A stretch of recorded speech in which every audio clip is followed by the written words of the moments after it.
అమ్మా గవర్నమెంట్ వారు చెబుతారు, అయ్యా రేపు ఈదురుగాలతో 170 కిలోమీటర్ల వేగంతో తుఫాన్ రాబోతుంది, ఇళ్లలో ఉండేవాళ్ళు జాగ్రత్త, ఊరు గుడిసెల్లో ఉండేవాళ్ళు జాగ్రత్త, సముద్రపు ఉండేవాళ్ళు జాగ్రత్త అని చెప్పినప్పుడు మనం జాగ్రత్త పడకపోతే ఏమైందండి? పట్టుకొని పోతాం.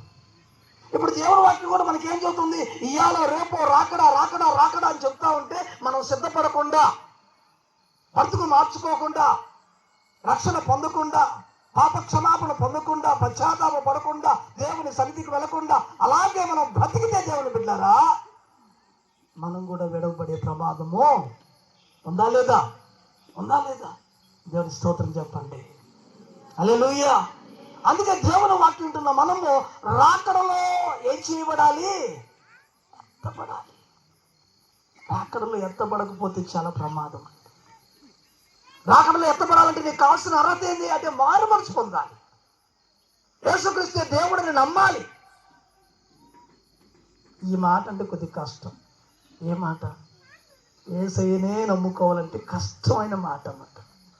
కానీ మా మామ అంటాడు అప్పుడప్పుడు, యేసయ్య దగ్గర రావాలంటే అందరూ తెలుసయ్యా, మొండి రోగాలు తీసేస్తాడు, మొండి తీయాలను పోగొడతాడు, మొండి సమస్యలు పోతాయి, మొండి పరిస్థితులు మారుతాయి, మొండి రాయి గుండె కూడా కరుగుద్ది, అన్ని తెలుసు. యేసయ్య దగ్గరికి వెళ్తే అన్నీ పోతాయని తెలుసు, అన్ని రకాలుగా బాగుపడతామని తెలుసు. కానీ రారు. ఎందుకో తెలుసా? కరివేపాకు పత్యాలు. ఏ పత్యాలు? ఏ పత్యాలు? ఏంటా కరివేపాకు పత్యాలు? చెప్పండి, ఏంటా కరివేపాకు పత్యాలు? అబద్ధం ఆడకూడదు, మోసం చేయకూడదు, దొంగతనం చేయకూడదు, వ్యభిచారం చేయకూడదు, సినిమాలకు వెళ్ళకూడదు, డ్రామాలకు వెళ్ళకూడదు, తిరణాలకు వెళ్ళకూడదు. ఇవన్నీ మానుకునేది అట్ట. అస్సలు నేను ఆ దేవుడు లేకపోయినా నాకు బాధలే, నేనెట్నే బతుకుతా, నేనెట్నే ఉంటా అని అంటాడు. ఆడట్నే పోతాడు నరకానికి. అని చెప్పండి. హల్లెలూయా. అయితే ఈ రాత్రి దేవుని బిడ్డలారా, ఈ రాత్రి మీ అందరికీ ఈ మాటలు ఎందుకు చెబుతున్నాడంటే, అమ్మా ఇయాలో రేపో ఎల్లుండో యేసయ్య రాబోతున్నాడు. ఆమేన్. ఇయాలో రేపో ఎల్లుండో నీ కొరకు నా కొరకు యేసయ్య రాబోతున్నాడు. రాబోతున్న ఆయన్ని నువ్వు ఎదుర్కోవాలంటే ఆయనకు వచ్చే ముందుగంట సంఘం ఎత్తపడుతుంది. ఆయన వచ్చే ముందుగా ఏం జరుగుద్ది? సంఘం ఎత్తపడుతుంది.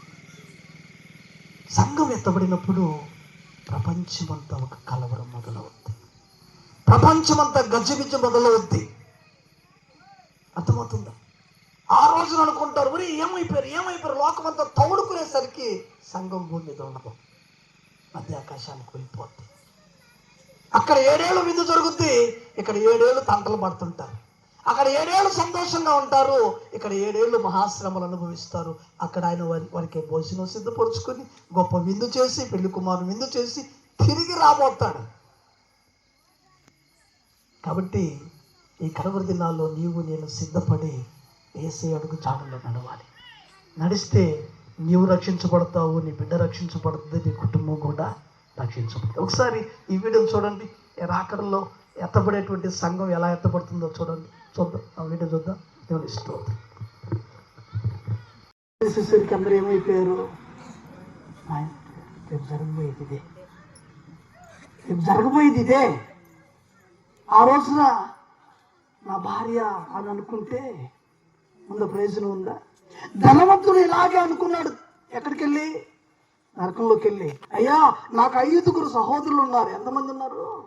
5 సహోదరులు. మరి వాడు కూడా నాలాగే ఇష్ట ప్రకారం తిరుగుతున్నారు, వాళ్ళు కూడా నాలాగే ఇష్ట ప్రకారంగా తాగుతున్నారు, ఇష్ట ప్రకారంగా తిరుగుతున్నారు. దేవుడు అంటే భయం లేదు, మనుషులంటే భయం లేదు, దైవజనులు అంటే భయం లేదు. ఇష్ట ప్రకారంగా ఎవడికి నచ్చినట్టు వాడు తిరుగుతున్నాడు. అయ్యా ఒక్కసారి వాడు బుద్ధి లేని వాళ్ళారా, నేనెట్టు తిరిగారా, ఏడుకొచ్చారు నరకానికి, మీరు కూడా నా తిరగాకండి, ఒక్క మాట చెప్పొస్తానయ్యా అంటే దేవుడు అబ్రహాం ఏమన్నాడు తెలుసా? అక్కడోళ్ళు ఇక్కడికి, ఇక్కడోళ్ళు అక్కడ పోవటానికి కుదరని. ఏమంటున్నారా? ఎవరైనా మీ కుటుంబాల్లో ఇంకా భర్తలు, భార్యలు, బిడ్డలు మారు మనసు పొందకపోతే తొందరగా టికెట్ తీసుకోమని చెప్పండి. ఏం టికెట్? బాప్తిస్మం టికెట్, మారు మనసు టికెట్. ఇది లేకపోతే బస్సులో ఉందా? ఏందన్నమాట అంటూ పాస్టర్ గారు చంద్రబాబు నాయుడు అంతా ఇప్పుడు బస్సు ఫ్రీగా పెట్టుకుంటే దేవుని స్తోత్రం. హల్లెలూయా. ఈ ఆధార్ కార్డు 4 రోజులే. ఈ ఆధార్ కార్డు 4 రోజులు, ఆ తర్వాత ఉండదు. కానీ ఇది అలా కాదండి. నువ్వు పరలోకం వెళ్ళాలంటే నీ జీవిత కాలముకు సంబంధించిన టికెట్ ఒకటి కొనుక్కోవాలి. నువ్వు ఏంటా టికెట్? మారు మనసు, పశ్చాత్తాపము, బాప్టిజము నువ్వు పొంది యేసుక్రీస్తు బిడ్డగా నువ్వు గుర్తించబడితే నువ్వు ఎప్పుడైనా సరే నీ కొరకు ఆయన రాజ్యంలో తాళం తీసి పెట్టే ఉంటాడు. ఆమేన్, హల్లెలూయా. అప్పుడు ఆ రోజు నువ్వు తోడుకోవాల్సిన అవసరము ఉందా? ఉందా అమ్మా? లేదా? కాబట్టి ఇలా రాకడలో ఎత్తబడే గుంపుల్లో మేమందరూ ఉండాలన్నాడు. అల్లుడు చెప్పండి. ఏదో కొంతమంది ఎత్తట్లా, ఎక్కడ బాగుపడుతుంది ఈ లోకంలో ఉండిపోవాలని కోరుకుంటారు. దేవుని స్తోత్రం కలదు. హల్లెలూయా. నువ్వు రక్షించబడాలంటే నువ్వు మారు మనసు పొందాలి, పాప క్షమాపణ పొందాలి. దేవుడు వెలుగులో ఉన్న ప్రకారం మనం కూడా వెలుగులో. అందుకే 1 యోహాను పత్రిక 1వ అధ్యాయము 7వ వచనం మనం ఒకసారి చదువుదాం. ఎంతవరకు ప్రకారము మనము కూడా వెలుగులో నడిచినలా మనం అన్యోన్య సహవాసము గలవారమై అమ్మా ఏమంటున్నాడు? ఆయన వెలుగులో ఉన్నాడు కాబట్టి మనం కూడా ఎక్కడ రమ్మంటున్నాడు? వెలుగులోకి రమ్మంటున్నాడు. లేదయ్యా నేను చీకట్లోనే ఉంటా అని అంటావా? చెప్పండి.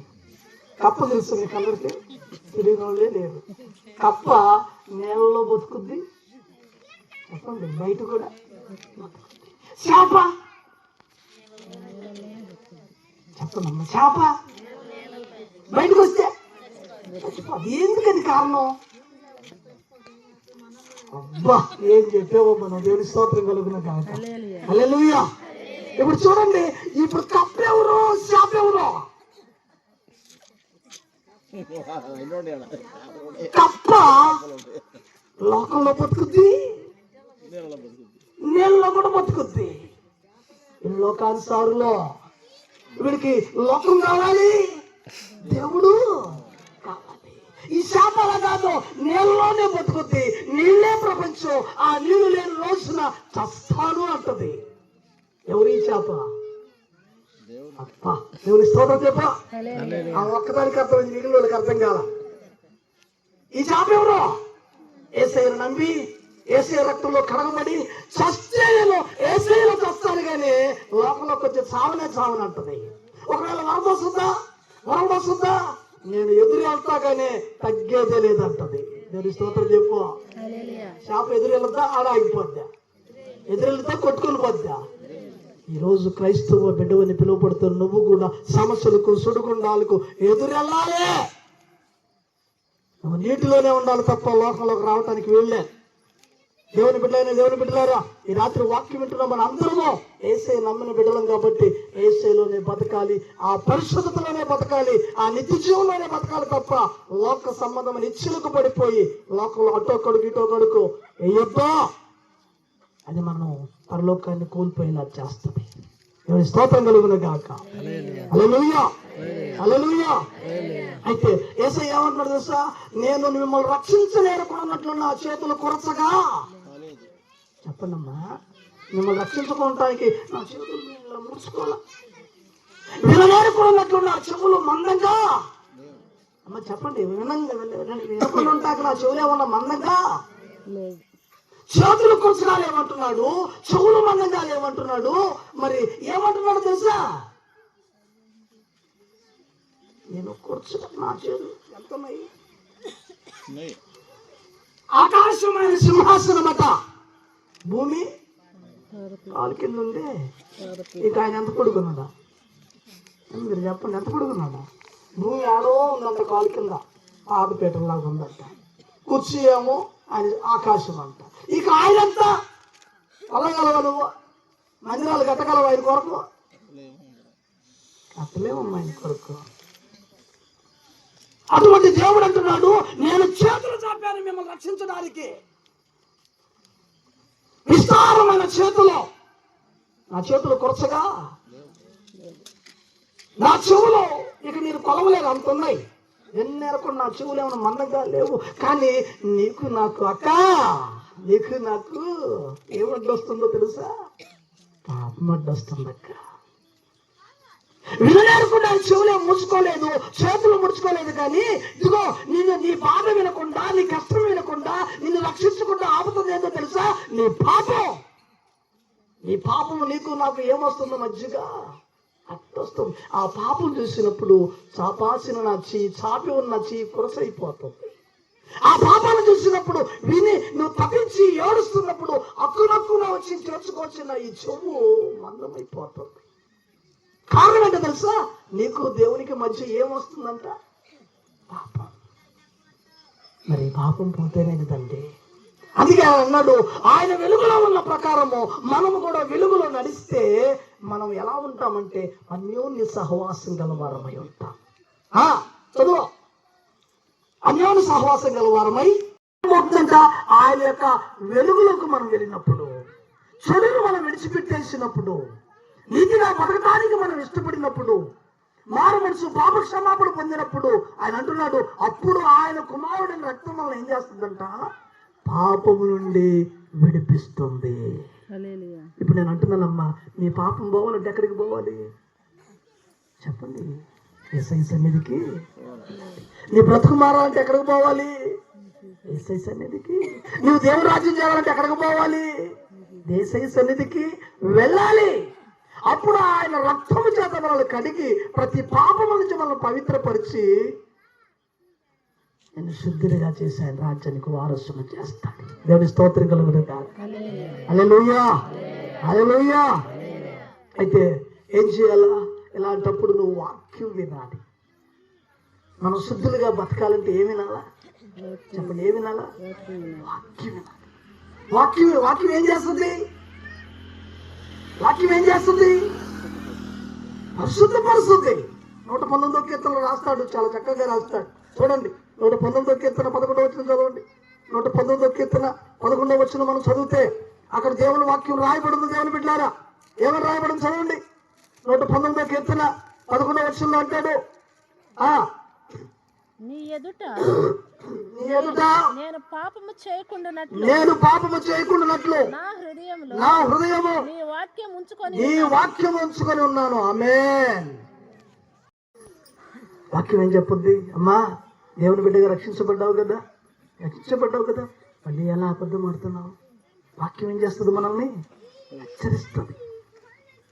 దేవుని చేత రక్షించబడ్డావు కదా, ఎలా ఇంకా నువ్వు తప్పులు చేస్తున్నావు? ఎలా ఇంకా నువ్వు మోసాలు చేస్తున్నావు? ఎలా ఇంకా పాపంలో బతుకుతున్నావు అని దేవుని వాక్యం ఏం చేస్తుందంటే మనల్ని పాపంలో పడకుండా చేస్తుంది. వాక్యం మనం ఏం చేస్తుందంటే పాపంలో పడకుండా చేస్తుంది. అందుకే ఎందుకో ప్రతి ఆదివారం దేవుని సన్నిధికి వచ్చి వాక్యం వినాలంటే మనల్ని పాపంలో పడకుండా చేసేది వాక్యము. అందుకే మనము ఏది విన్నా వినకపోయినా ఏది వినాలా? వాక్యం వినాలి. 8వ వచనం చదువు. 8వ వచనం ఏం రాశాడు? నేను గైకొందును నన్ను బొత్తుగా విడనాడకము. యవనస్తులు దేని చేత చూడండి, యవనస్తులు దేని చేత తమ నడతను శుద్ధిపరుచుకుంటారు? వాక్యమును బట్టి. చూసారా, మనం ఎప్పుడు మారుతున్నాము, ఎలా మారుతున్నాము అంటే వాక్యాన్ని బట్టి కాదా?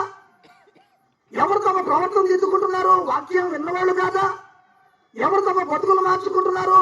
వాక్యం విన్నవాళ్ళు కాదా?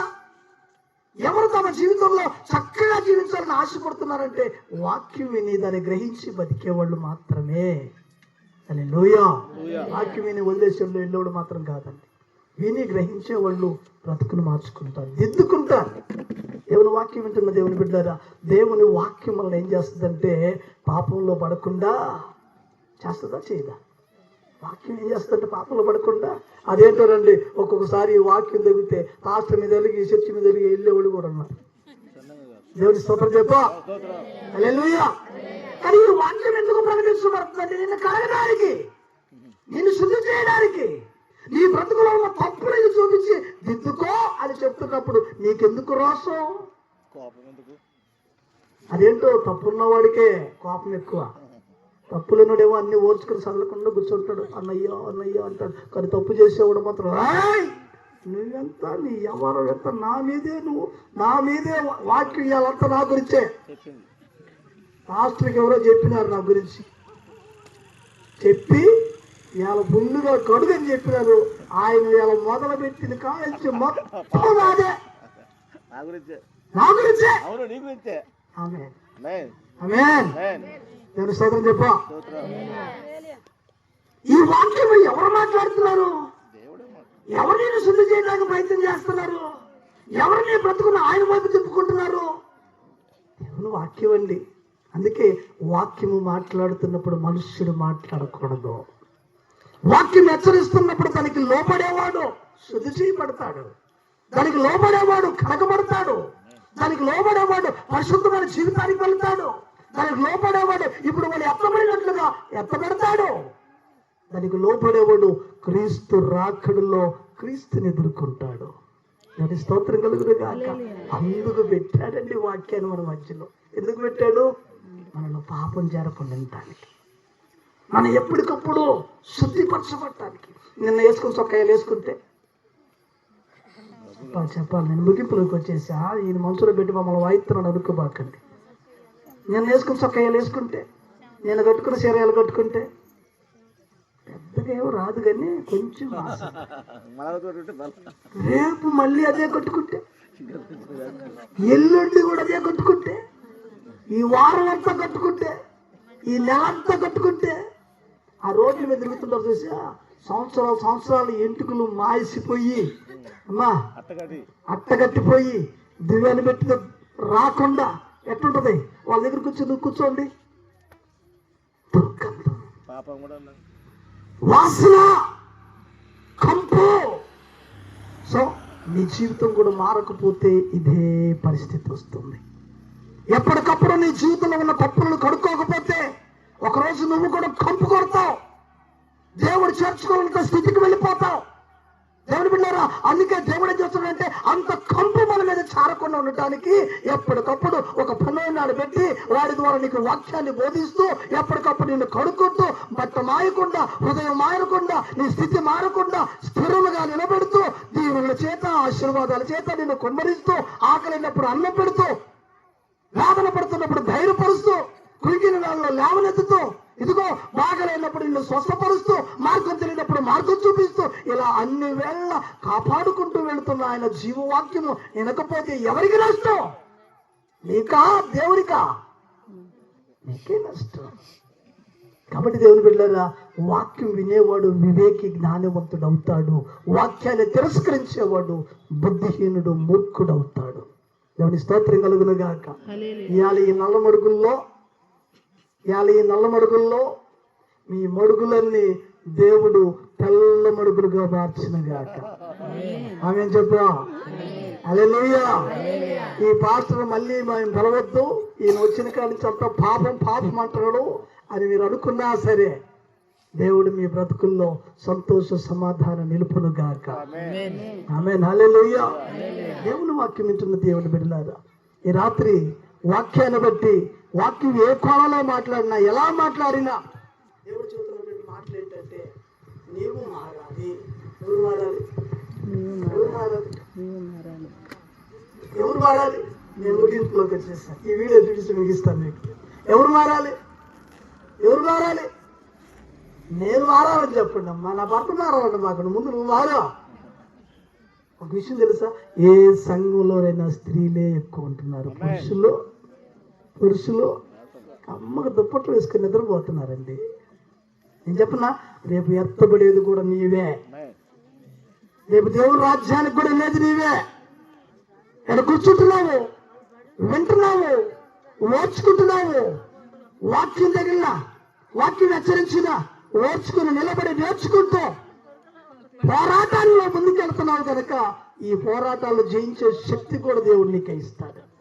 ఆమె చెప్పు హల్లెలూయా. హల్లెలూయా. స్త్రీ గొప్పతనం ఏంటో తెలుసా?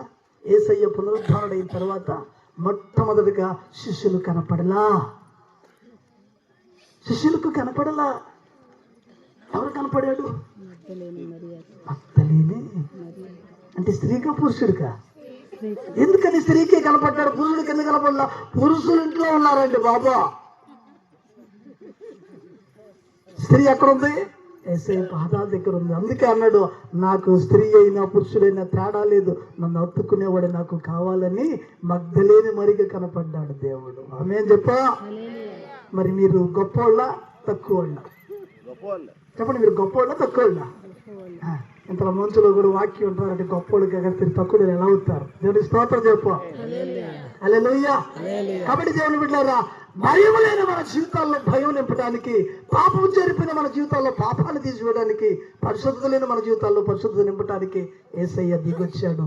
దిగొచ్చి మనందరికీ రక్షణ సిద్ధపరిచాడు. అలా రక్షణ పొందిన మనము ఈరోజు దేనికోసం ఎదురు చూస్తున్నామంటే, ఇవాళ రేపు యేసయ్య రాకడ రాబోతా ఉంది.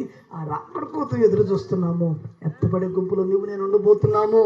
అయితే యేసయ్య రాకడ ఎలా ఉంటుందో ఒకసారి ఈ వీడియో చూసేసి మన గుంపులో కొడతాం. దేవుని స్తోత్రం కలుగునుగాక.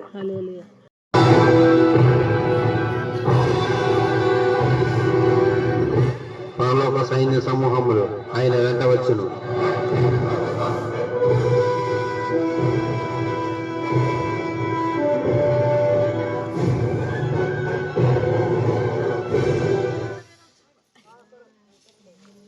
అప్పుడు భూమి మీద ఉన్న ప్రజలందరూ ఆయనను చూచెదరు.